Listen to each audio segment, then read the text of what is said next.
Hi, welcome to Deb Marlowe's Regency / Historical Kitchen. Many of you guys know that I am writing a Victorian mystery series with a slow burn romance.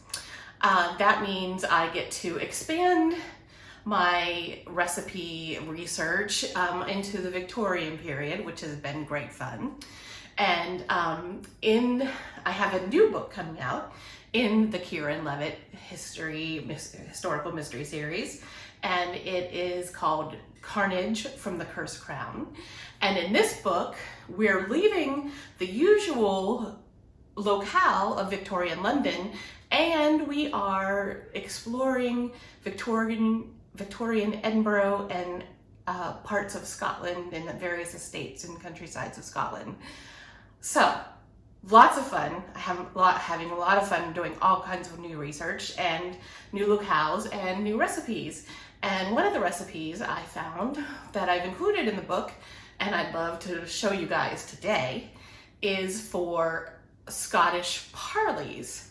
They are also known as Parliament cakes, although that's kind of a misnomer since they are definitely a biscuit or a cookie, as we Americans say.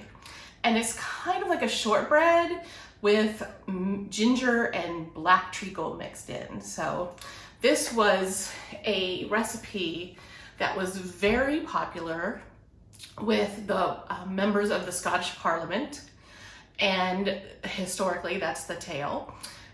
Before the Parliament was dissolved in 1707, when the Acts of Union were formed and the Kingdom of Great Britain was created.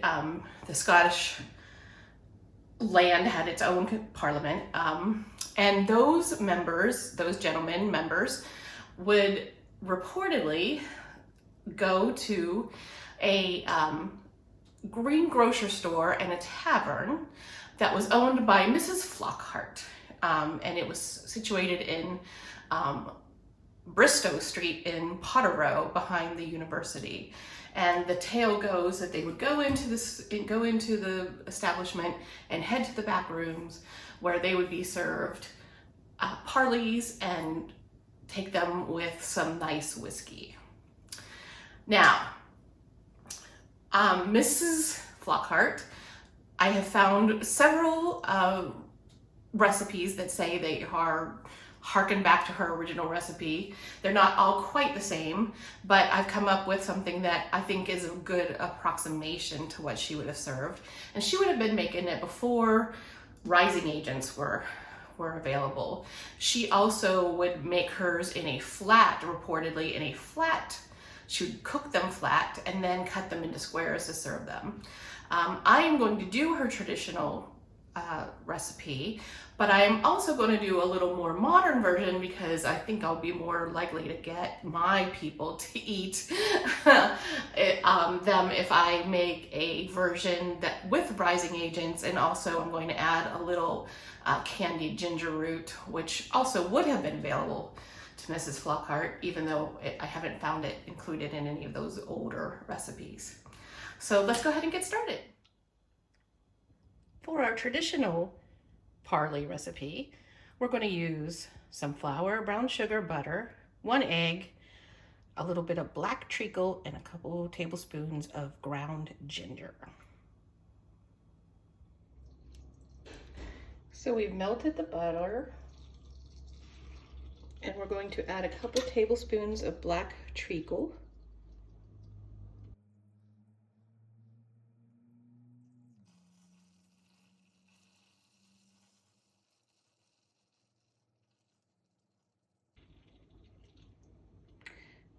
And we're going to stir this continuously until we bring it to a boil.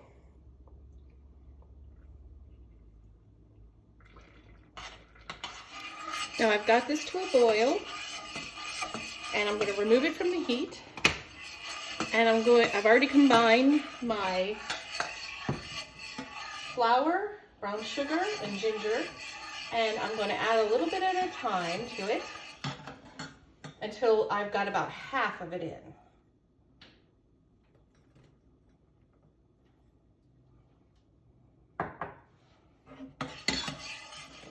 my lumps. Stirring, stirring.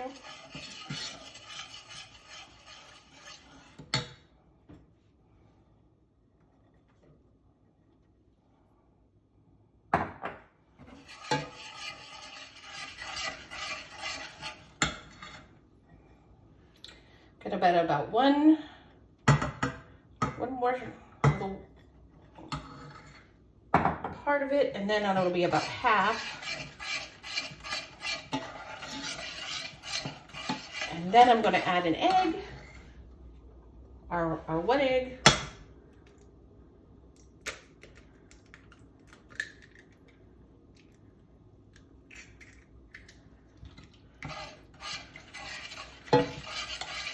And once I've got the egg all incorporated in, I'm going to add the rest of the flour mixture until we get our dough.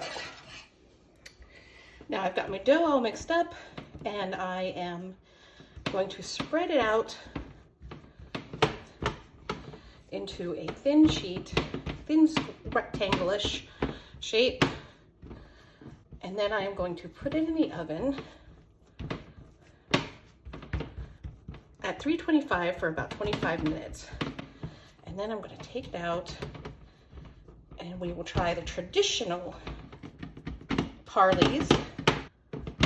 And I'll cut them into squares like Mrs. Flockhart used to do.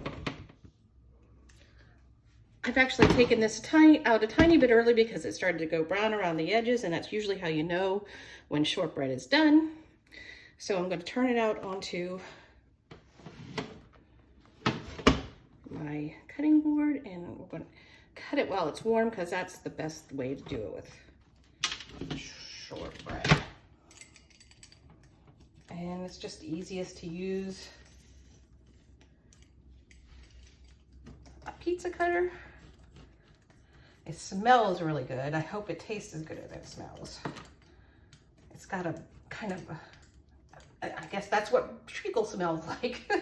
I can smell that treacly brown sugar flavor. So I'm gonna finish this up and then we'll get it all ready to serve. For our more modern take on Parlies, I'm going to use most of the same ingredients. Flour, brown sugar, butter, black treacle, ground ginger, but I'm also going to use some candied ginger and a bit of baking powder. And we're going to see how the two recipes compare. For our more modern Parlies, I'm going to use a different technique, kind of more of a modern way to make cookies or biscuits. And I've already mixed the baking powder and ginger and flour and brown sugar. And now I'm going to rub in the butter, the cold butter, kind of like you would do for a pie crust almost. And I'm going to coat it first, and then I'm only using one hand right now because I need to use the other to turn to work the video. But I'm going to use two in a minute here, and I'm going to rub the butter in, which means lift it high to incorporate some air. And I'm going to rub it into the flour and spice and powder mixture until it resembles fine bread. Once I've got the breadcrumb texture, I add in the crystallized ginger and the black treacle. Then we start to mix the dough until we get a nice solid ball of dough, and then I'm going to separate it into about 1-inch balls and put them on a cookie sheet.